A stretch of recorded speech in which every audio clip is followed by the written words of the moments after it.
Agora você curte a segunda parte do nosso bate-papo com Roberto Martini da Flag CX. Dessa vez ele fala um pouco sobre como as novas tecnologias estão cada vez mais inseridas no universo da comunicação e também no nosso dia a dia.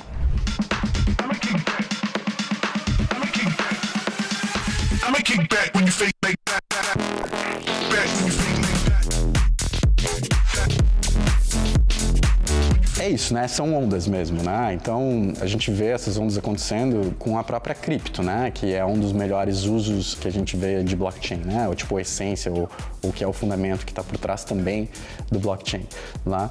Então, a gente vê essas ondas. Então, a gente vê o hype, né? E depois a gente estabiliza, depois a gente vê crescer de novo, e dependendo todos os movimentos culturais, sociais também, a gente vê essas ondas irem voltando, né? E econômicos, né?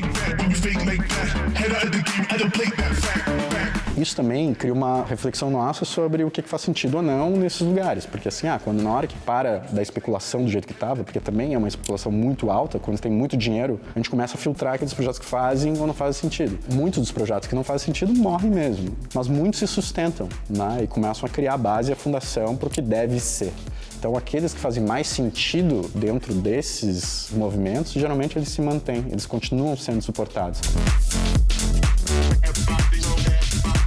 Pela crise que a gente tem no mundo, não é só uma questão dos metaversos, né? Todo mundo está muito mais focado naquilo que no menor risco. Claro que as marcas que elas são mais vanguardistas, elas sempre deixam, e obviamente porque a existência delas depende também do novo, da experimentação, então sempre tem um pouco para a gente experimentar, mas é difícil hoje uma marca que ela não tem uma relação tão intrínseca, colada com uma tecnologia nova, como um metaverso ou uma plataforma dessas, ter uma estratégia constante nesse lugar, no momento que ele é um momento de baixa. Mas ele não pode ser desconsiderado como olhar, como estudo, como construção, como visão, como médio prazo, como futuro. É exatamente essa experiência que a gente vai ter, difícil a gente saber.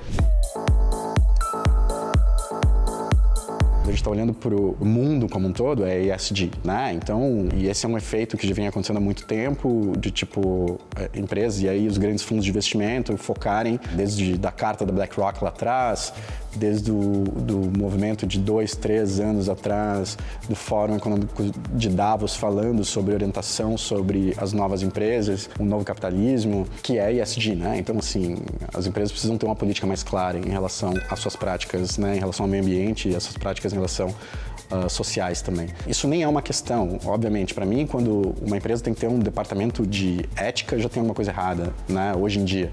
Mas, em algum momento, isso era necessário, né? Quando a gente tem que olhar, hoje tem que ter um departamento de ESG, pensa assim, eu tenho que pensar de forma ética, parte meio ambiente, parte social, é meio óbvio, né?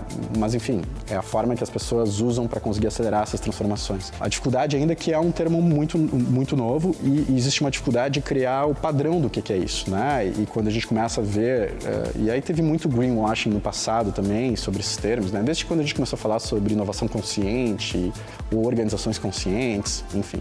Eu gosto do movimento que está acontecendo no mundo inteiro, que é o Sistema B, né? Que o Sistema B, e eu acho que assim é um passo interessante em relação ao ESG, não é a mesma coisa, mas enfim. Mas o Sistema B, ele olha para as organizações que são prontas para esse momento atual que a gente está vivendo no planeta, né? E o Sistema B, ele consegue traçar um diagnóstico da corporação em relação a essas práticas e outras, e junto com eles, consegue traçar um plano para conseguir endereçar esses tópicos e te certificar no Sistema B. E aí, no momento que tu te certifica, tu faz parte dessas organizações que estão preparadas para dar espaço. E eles têm feito um trabalho lindo aqui no Brasil também. Algumas empresas da comunicação já estão participando. Na Flag a gente tem 2 empresas que estão participando também, que são as empresas de infraestrutura, de desenvolvimento humano e a parte de gestão financeira e legal também, que são empresas que dão infraestrutura para outras empresas. Então, eles se certificando primeiro vai ser mais fácil para as outras empresas e eles suportarem as outras empresas se certificarem também. Mas eu acho, para também deixar um olhar prático, assim, uma boa dica para as pessoas olharem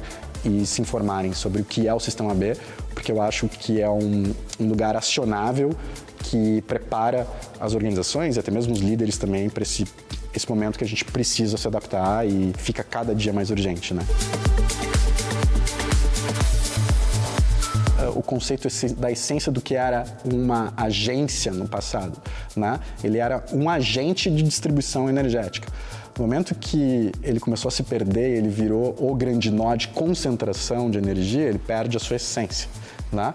Então, para mim, o grande movimento, porque a rede começa a ficar estruturada, é a volta para a essência das coisas. Então, a gente fica tentando olhar muito para frente, para a gente tentar projetar o futuro, do que vem.